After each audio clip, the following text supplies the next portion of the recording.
Alors, si vous n'êtes pas trompé de salle, oui, quelqu'un s'est trompé de salle, je pense. Merci Alexis, ça fait plaisir. Je vais vous parler de Swift côté serveur. Déjà, salut. Je suis Simone Civetta, je suis un développeur iOS depuis 6 ans. Et je travaille chez Xebia, cette magnifique boîte, depuis 3 ans et demi. Et il y a 3 ans et demi, dans cette magnifique boîte, tout le monde, ou presque, me disait que nous, on fait du back. Et moi, je pensais, bon, c'est votre problème. Enfin, bref. Et quelques mois après, il me disait, bah, nous, on fait du back. Moi, je disais, je comprends rien à ce truc-là, mais soit. Et puis, on m'a dit, nous, on fait du back. Et moi, je me suis dit, bah, avec ça. Et du coup, je me suis dit, je me suis trompé vraiment de carrière, je vais carrément changer quelque chose dans ma vie, je vais devenir un chauffeur Uber. Enfin non, je vais faire du back aussi, en Swift. Ça va être cool, ça va être très cool, ben, enfin, peut-être. Du coup, le plan d'aujourd'hui, c'est très simple, on va parler des origines de ce langage et de pourquoi on ferait du Swift en serveur. L'état de l'art, bien sûr, pourquoi l'utiliser, et quelques exemples dans la vraie vie, enfin dans ma vraie vie, et les évolutions pour le futur, évidemment. Et on va commencer par les origines. Et Swift a commencé à devenir un langage open source au mois de juillet 2015, quand Apple a dit Swift va devenir open source, et personne n'y croyait, en réalité, 3 mois après, 4 mois après, mois d'octobre, c'était le 31 octobre 2015, le jour le plus beau de ma vie, Swift devient open source. Est-ce que ça veut dire que c'est open source? Ça veut dire que vous prenez votre code du compilateur Swift, vous le mettez sur Linux, vous compilez sur Linux, et vous avez un compilateur Swift qui compile du code Swift pour faire des programmes sur Linux qui tournent, et ça c'est très cool. Et pourquoi Apple a choisi de le faire open source? Bah, je n'ai la moindre idée, mais je peux improviser, et à mon avis c'est parce que pour les développeurs.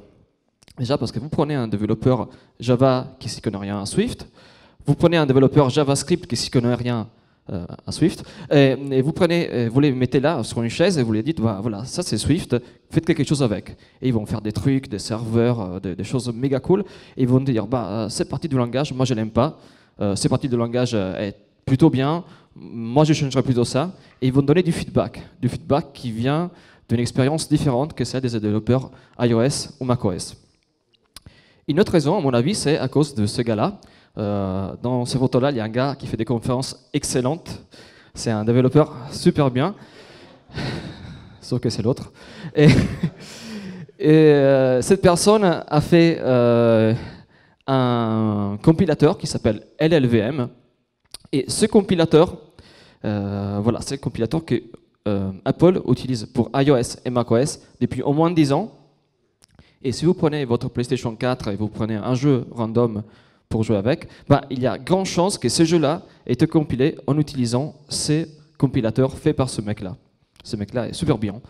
Et LLVM, c'est un compilateur open source. Et Swift, en réalité, naît comme langage pour pousser à fond les fonctionnalités de LLVM. À la base, ce n'était que ça. Et comme LLVM devait être open source, parce que son créateur voulait que ce soit open source, bah Swift devait être open source aussi.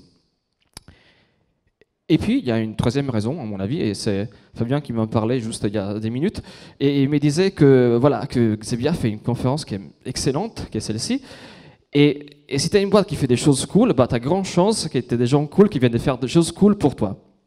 Et c'est le cas d'Apple. Swift, c'est un langage très intéressant, et vous avez... j'ai beaucoup de connaissances qui vont postuler pour Apple parce que justement, ils ont l'impression de faire des choses très bien et vont sûrement faire des choses très bien chez Apple. Mais j'ai assez parlé de tout ce qui n'est pas technique. On va parler finalement un peu de technique. Vous êtes là pour ça, j'imagine. Déjà, Swift est en version 3. Et avant d'arriver en version 3, on est passé par la version 1.0, 1.1, 1.2, 2.0, 1, 2.2, 2.3. Swift 3. Bon, ça fait une version tous les 3,42 mois. et chaque version n'était pas compatible avec les précédentes. Je vous laisse imaginer la galère. Et je suis passé par ça, évidemment. Mais en tout cas, 2 ans après, Swift est finalement un langage complet. Un langage qui est très expressif aussi, et qui est très très bien à utiliser. Mais Swift, c'est quoi déjà? Swift, c'est un langage compilé, dont le compilateur est écrit en C++, mais dont la partie principale, en réalité, est composée par la librairie standard, qui contient les strings, les entiers, les booléens. Et il y a un autre composant, qui est open source aussi, qui s'appelle Core Library. La Core Library, c'est le portage de Foundation, qui est une librairie que tout développeur iOS et macOS utilise depuis presque toujours. Et c'est un portage direct où vous avez les mêmes fonctions. Et dans la Core Library, vous avez l'accès aux fichiers, vous avez les URL, vous avez la possibilité de faire des accès au réseau. Et ça, c'est open source aussi sur GitHub. Un autre élément de notre archi idéal, c'est GCD. GCD, c'est Grand Central Dispatch. C'est un module qui permet d'implémenter la concurrence. Et GCD, c'est une librairie écrite en C par Apple et c'est open source depuis le début, c'est-à-dire il y a depuis 5 ans. Et vous avez tout ça, et bien sûr, vous aurez aussi votre application serveur. Il n'y a pas que ça, évidemment, il y a une communauté, et qui dit communauté dit bibliothèque tierce, stable, je viens de préciser, et des bibliothèques très tierces qui permettent d'implémenter beaucoup de choses, comme RX, ça c'est RX Swift, comme les promesses, comme évidemment le parsing, la modélisation d'objets à partir de fichiers JSON. Mais il n'y a pas que ça, il y a aussi tout un tas de librairies C.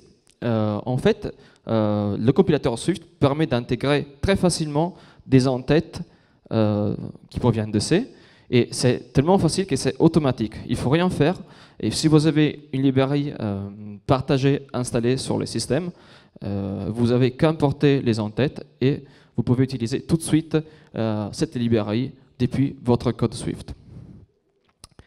Évidemment, vu qu'on parle de serveurs, on parle des frameworks web. Des frameworks web, on en a plusieurs exemples. Zewo, c'est un des premiers. Vapor, c'est notre framework web qui est très très performant. Et Kitura, c'est peut-être le plus utilisé. C'est un framework web qui a été écrit par IBM et qui, évidemment, a une communauté derrière plutôt conséquente. Il y a beaucoup d'autres exemples. BlueSocket pour faire des sockets, WebSocket Server pour faire des WebSockets, Kitura pour faire du Tura, non, Nose.io, Perfect, Swifter, il y a plusieurs exemples. Mais évidemment, il y a aussi beaucoup de solutions pour se connecter à des bases de données comme MySQL, Redis, Couchbase, PostgreSQL, Cassandra et beaucoup d'autres services comme MQTT par exemple. Et on va voir un petit exemple après. Pour gérer toutes ces dépendances, il y a Swift Package Manager.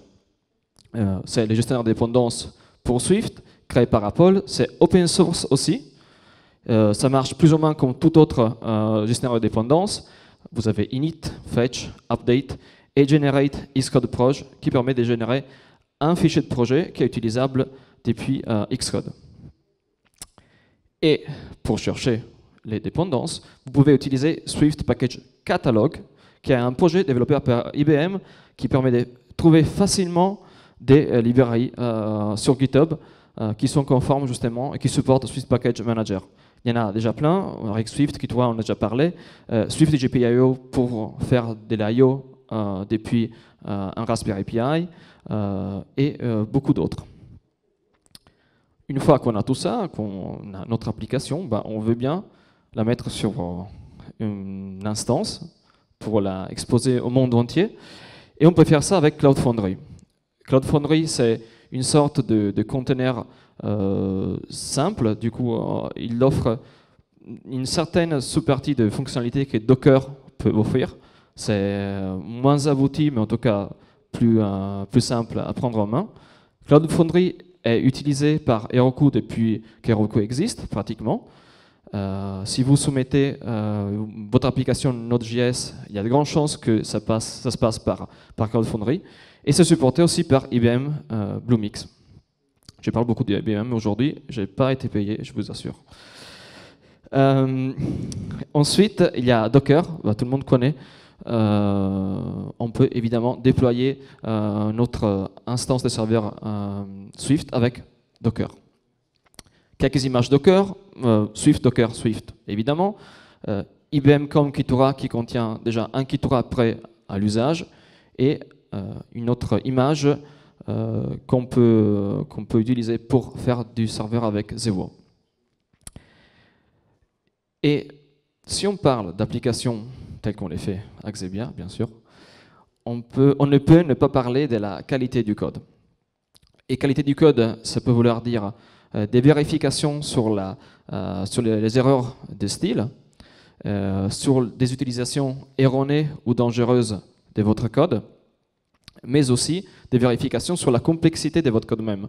Du coup, si vous avez des fonctions ou des classes qui sont trop complexes, SwiftLint peut vous donner un warning ou une erreur tout court qui empêche l'application de passer en prod. Il y a beaucoup d'autres exemples comme CodeCove, Hound et beaucoup d'autres. Et vous pouvez bien sûr compiler du Swift aussi sur le cloud grâce à des services comme Travis CI, même s'il y en a beaucoup d'autres. Un autre exemple, c'est SonarQube. SonarQube qui permet de visualiser vos métriques de qualité du code sur une dashboard. Et ça, c'est un exemple de ce qui se donne un projet, ne pas fait chez Xebia, évidemment, sur SonarQube. Voilà, et vous voyez tout un tas de métriques, y compris la couverture des tests unitaires. Et si vous voulez en savoir plus sur les métriques de qualité du code, il y a un talk excellent fait par un gars brillantissime qui est voilà, notamment sûrement sur ce sujet-là. Et voici le lien. Ok, on a tout ce qu'il faut. Évidemment, par contre, le code, il faut bien le coder quelque part. Et on va le coder avec Xcode. Bon, Xcode, c'est un peu l'idée détestée, aimée par tout développeur iOS et macOS. Il a quand même des grands atouts, ça existe depuis des années. Il est relativement stable, il est relativement complet. En tout cas, ça permet de démarrer bien un projet. Et du coup, Xcode, c'est cool. Enfin. Voilà, on va parler de tout ce qui ne marche pas sur Xcode ensuite. Mais déjà, pourquoi on devrait utiliser Swift ? Si vous n'êtes pas convaincu encore. Déjà parce que c'est un langage dont le développement est effectivement très actif. Et il y a une grosse communauté derrière. Il n'y a pas qu'un pauvre aventurier dans son coin. Il y a une grosse communauté, ça c'est la WWDC à San Francisco. Il y a une grosse communauté, ça c'est une autre conférence à Tokyo avec plus de 1000 développeurs Swift. Et une grosse conférence qui a fait sold out à Paris cette année, organisée par Xebia et CocoAid de Paris, la French Kit, c'est novembre. Et vous voyez, on a bien mangé. Mais c'est pas ça le sujet. Pendant la conférence, il y a eu Chris Bailey, qui est un développeur Java et JavaScript, le pauvre, et Swift aussi depuis quelques mois, et qui est un développeur chez IBM. Un développeur qui effectivement a beaucoup d'expérience sur tout ce qui est thématique serveur. Et cette personne-là a publié la semaine dernière un billet de blog sur le blog de swift.org, c'est un blog d'Apple, qui communique la création d'un groupe de travail dédié à la création de API orientés serveur. Ces API permettent notamment de simplifier les développements des modules serveurs. Et ça va être très important pour toutes les personnes qui créent des frameworks web, comme effectivement IBM avec Kitura, comme Vapor, comme Zevo. Et une autre raison pour laquelle moi je ferai du Swift, c'est la performance. Et là, vu que je pense qu'on est à l'avance, enfin en fait je n'ai aucune idée de l'heure qu'il est, on va faire un petit quiz. Alors, il y a sur l'axe de X 5 algorithmes, Mandelbrot, N-Body, Fine Couch Redux, je ne sais pas ce que c'est. binary trees et regex-DNA. C'est quoi, à votre avis, sous l'axe des Y, par contre, c'est le temps pour compléter l'exécution de ces algorithmes avec une grosse volumétrie des données. Du coup, tout à gauche, je sais qu'il y a des gens qui connaissent déjà la réponse, à votre avis, c'est quoi le langage le plus performant, en tout cas un des plus performants, tout à gauche? C'est Node? Tout à gauche? Non, c'est pas Node. Non, t'as dit Swift? Exactement, c'est Swift. Swift, c'est très performant, effectivement. Et le deuxième, c'est quoi? Allez, c'est plus compliqué. C'est pas Java, non. Non, c'est pas Node.js. Oui, non, c'est pas Objective-C. C'est pas Python, non. Allez. C++ est plus performant que Swift, effectivement, mais il n'est pas là. Sinon, ça fausse. Il faut mentir un peu quand même, parce que sinon, c'est. Déjà qu'il y a presque. Bref. Du coup, c'est un langage court, avec 2 lettres, ça s'appelle Go. C'est un autre langage compilé qui a les mêmes, plus ou moins, performances que Swift. Le troisième, vous l'avez dit avant, c'est du Java, exactement. Mais tu connais la réponse, toi, tu ne vas pas répondre. Ouais, c'est du Java. Alors, Java, c'est un langage qui effectivement est performant. La virtual machine a été très optimisée et c'est grâce à ça qu'on a ces performances de ce type. En tout cas, par exemple, dans Binary Trees ou dans Mandelbrot, vous voyez que c'est presque 2 fois moins performant que Swift. Et puis, voilà, on a le quatrième qui fausse toute notre échelle. Non, c'est pas Ruby. Ruby, c'est encore pire en réalité. Je l'ai pas mis. C'est du... Tu le dis pas parce que tu as déjà répondu. Je le dis, ok. C'est du Node. Node, c'est effectivement, malheureusement, dans ce cas, c'est pas performant. Et je pense que les gens qui ne sont pas en ce moment auront remarqué qu'en tout cas, Swift n'est pas du tout performant dans le dernier cas, dans les regex. Et on va dire pourquoi dans la suite. Et ici, il y a les réponses, du coup, bravo. Vous êtes un public phénoménal. En tout cas, on parle de la mémoire aussi, et ensuite c'est très performant niveau mémoire grâce à cette gestion qui est presque manuelle, mais qui en tout cas est très très bien pour ce contexte. Et vous voyez, Swift est beaucoup plus performant que tous les autres langages en fait. Une autre raison pour faire du Swift côté serveur, c'est que si vous êtes développeur iOS, vous pourriez faire des applications isomorphes, des applications dont l'architecture de la partie client, de la partie serveur, se rassemble beaucoup. Vous pourrez utiliser vos modèles, par exemple. Vous pourrez utiliser votre pattern RX, vos promesses, et ça, c'est très très bien. Mais vu qu'on a parlé de ça, on va dire ce que ça donne un vrai projet dans la vraie vie. Alors, je ne sais pas si ça se voit, mais bon, les maquettes sont bien jolies, mais dans ma région, les trains sont plutôt comme ça, et ils sont au gasoil.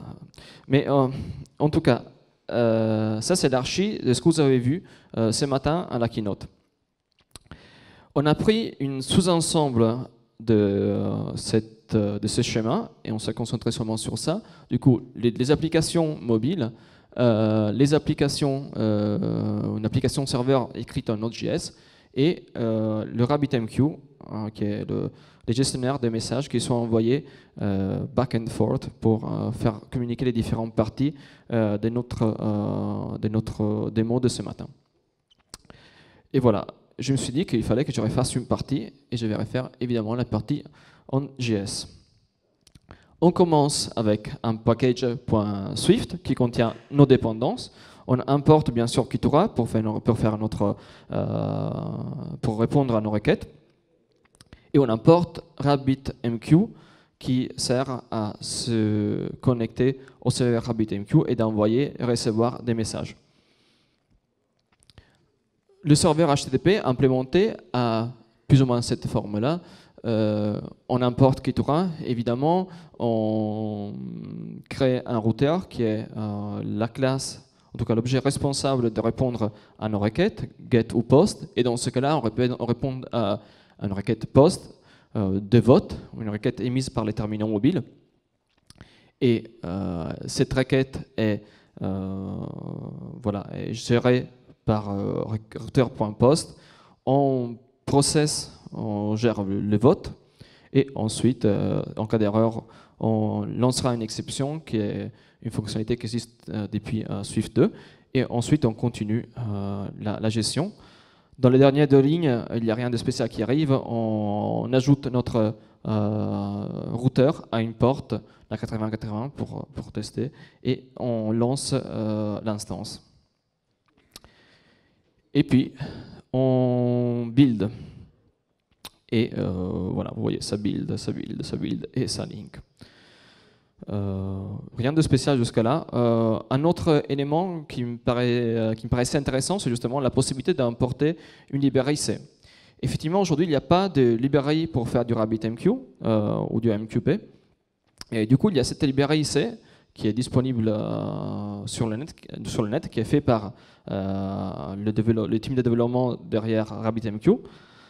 Et cette librairie est en C pur, elle est disponible sous forme de package déjà compilé pour Linux et pour macOS. Je l'ai installé sur mon poste et j'ai importé les en-têtes. Et ça marche du premier coup, j'ai dû rien faire. Je l'ai utilisé tout simplement en utilisant la doc décrite sur RabbitMQ. Et même les chaînes de caractères, les strings que Swift utilise sont convertis automatiquement en chaînes de caractères C. Il n'y a aucune conversion à faire dans ce cas. Et ça, c'est pour qui connaît la complexité de gestion des strings, c'est une très très belle chose.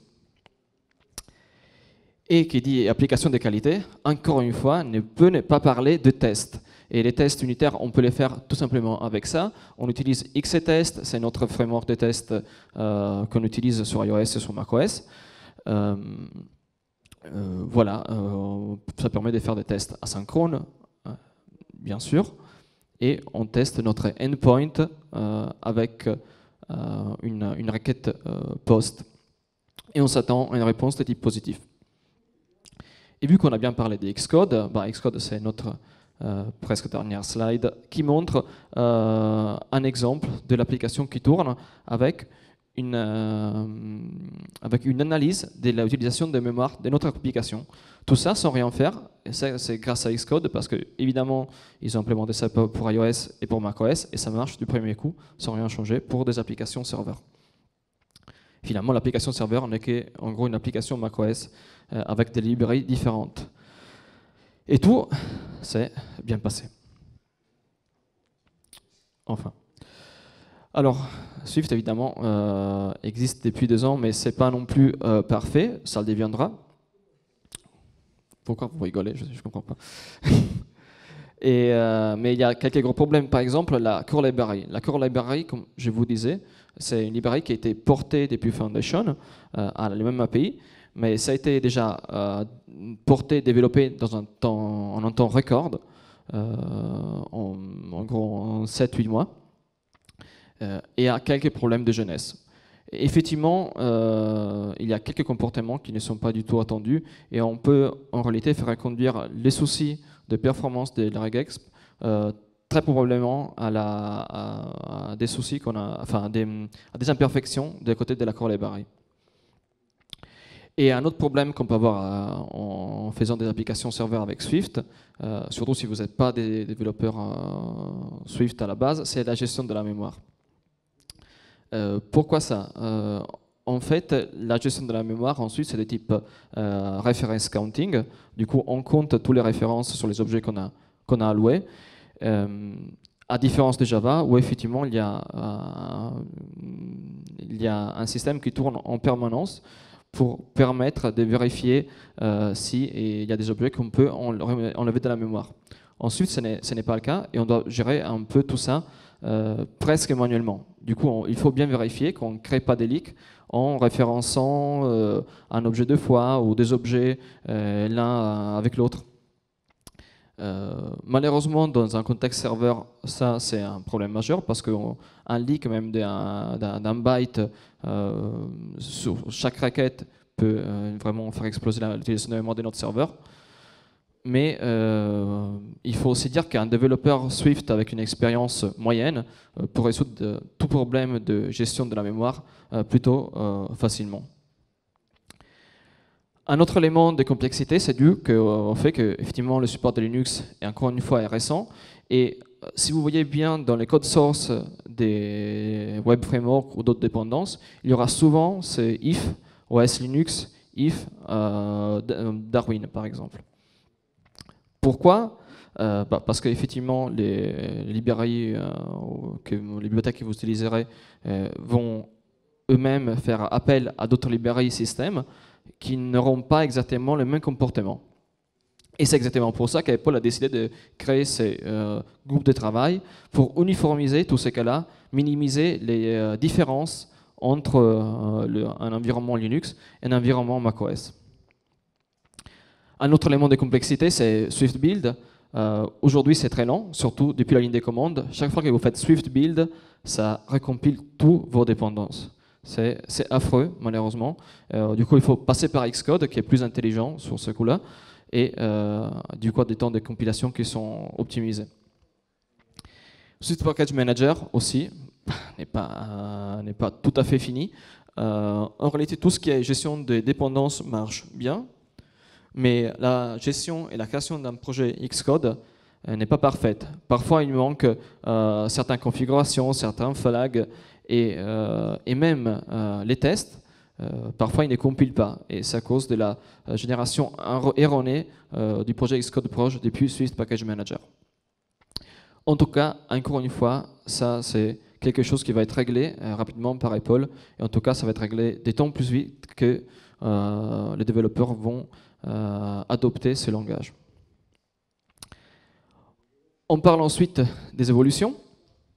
Qu'est-ce qui nous attend dans le futur? Bien sûr, plus des frameworks, encore plus d'API Swift, et on a vu grâce à Chris Bailey et au groupe de travail Apple.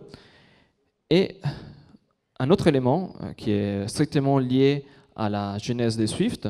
Swift naît comme langage pour des terminaux qui n'ont pas beaucoup de mémoire, qui n'ont pas beaucoup de puissance. Moi, j'ai encore 1 giga de RAM sur mon iPhone 6. Et des contextes similaires, on peut les retrouver dans le monde IoT. Effectivement, Swift, un cas d'usage parfait pour Swift, ce serait effectivement ce contexte-là, parce que Swift est déjà plus expressif que beaucoup d'autres langages comme C, et permet d'avoir des performances comparables. Et voilà la question auquel tout vous attendez. Est-ce qu'on peut le déployer en prod?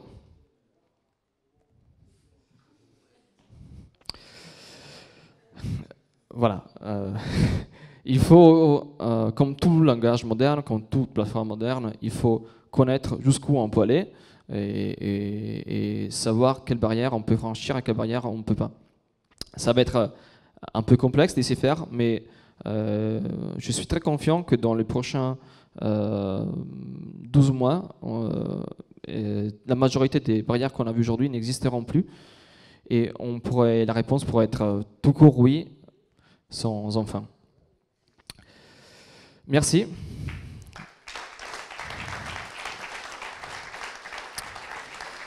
Je suis Simone Civetta, je vais bien parler de moi-même et je suis un développeur iOS, enfin je suis un développeur back. Enfin, voilà, vraiment. Voilà.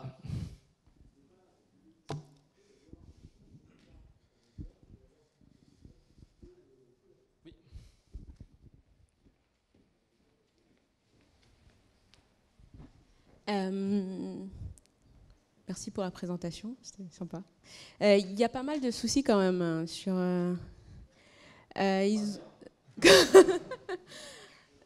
enfin. Mais ils ont une roadmap définie par rapport aux évolutions qu'ils veulent apporter par rapport à tout ça. Il y a beaucoup de choses à faire. Alors, oui, il y a un roadmap qui est très, très bien défini en réalité. On sait déjà à quoi Swift 4 ressemblera dans le futur. Et c'est depuis le jour où Swift 3 a été une GOD, a été réalisé officiellement, que le développeur de la communauté prépare la release des Swift 4. On sait exactement où on va arriver et côté Apple, côté IBM, ils savent exactement où ils veulent arriver aussi. C'est pour ça que je suis très confiant. Et par exemple, qu'est-ce qu'ils prévoient de... Alors déjà, la possibilité d'avoir ces fameuses API serveurs pour uniformiser tous les différents cas entre Linux et macOS, ça va être fait dans les prochains mois. Et il y a presque des releases officielles qui va être juillet 2017, parce que le cycle des releases chez Apple c'est plus ou moins toujours comme ça. Xcode va continuer à être modifié et amélioré pour ces cas d'usage. Et bien sûr, il y a une communauté derrière qui va encore améliorer Swift Package Manager parce qu'évidemment, ce n'est pas du tout sec, en tout cas pour ce qui concerne la partie de l'intégration des Xcode. Et une dernière pour la mémoire, il prévoit quelque chose? Alors la mémoire en réalité ce n'est pas un problème, c'est juste la mémoire est très bonne sauf dans certains cas et ça en réalité on peut les considérer comme des bugs. Et comme dans toute plateforme, tout langage, les bugs vont être corrigés à fur et à mesure. Un exemple, c'est qu'au mois de septembre, on avait Swift 3.0. Là, au mois de novembre, on a Swift 3.01 qui corrige déjà une partie des bugs qu'on a pu constater. En réalité, dans ce cas-là, ça se trouve que c'était corrigé ça. Non, c'est plus par rapport à la gestion de la mémoire en fait. Ah non, le fait qu'on va faire. Ça, c'est une erreur de langage. Ça n'a pas changé. Dans le sens que mettre une garbage collector sur Swift, ça veut dire diminuer les performances et c'est pas là-bas où il faut aller. On aura sûrement plus d'outillage pour vérifier les leaks potentiels. Il y en a déjà pas mal en réalité, je n'en ai pas parlé, mais les développeurs iOS savent déjà qu'il y a beaucoup d'outils qu'ils peuvent utiliser pour vérifier leurs leaks. Mais je pense que ça va rester comme ça. Il faut juste s'y faire. Pour avoir fait du C. Ouais, voilà. Mais c'est pas du tout la même chose en fait, parce que là pour le coup, en tout cas, il y a un outillage qui est beaucoup plus poussé que ce que tu as sur ce. Voilà. Merci pour la présentation. Est-ce qu'il est possible d'utiliser AppCode de JetBrains pour développer une application back-end du coup en Swift? Alors, je n'ai pas parlé. Effectivement, JetBrains c'est une IDE qui s'appelle AppCode,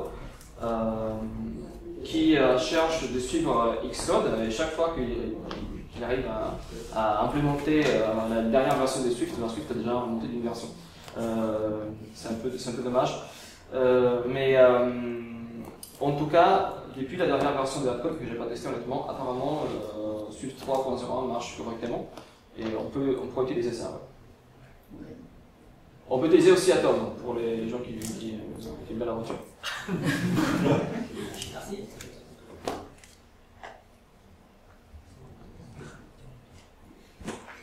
Non, pas de développeur iOS, je ne vais pas parler. Tu vas me challenger. Non.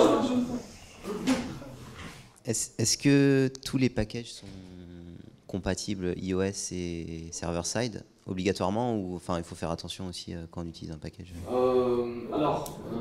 En réalité, la grande majorité des packages qui sont disponibles sur ce package catalogue sont compatibles avec le contexte server. Avec Swift, PromiseScript, c'est le cas. Évidemment, il y a des packages qui ne sont pas compatibles parce qu'ils utilisent, ils ont un couplage fort avec la version de Foundation qui existe sur iOS et qui n'est pas disponible dans un contexte Linux. Du coup, la réponse est pas tous les librairies iOS sont utilisables en application. Est-ce que, donc, comme tu disais le PVF, est-ce que ça signifie que je peux compiler mon appli iOS et mon appli... Est-ce que ça signifie que je peux compiler mon appli iOS et mon backend en Swift sur le même serveur Linux? Est-ce que je peux compiler l'appli iOS et l'appli back qui ont été développés en Swift sur mon serveur de build Linux? Ah ok, non.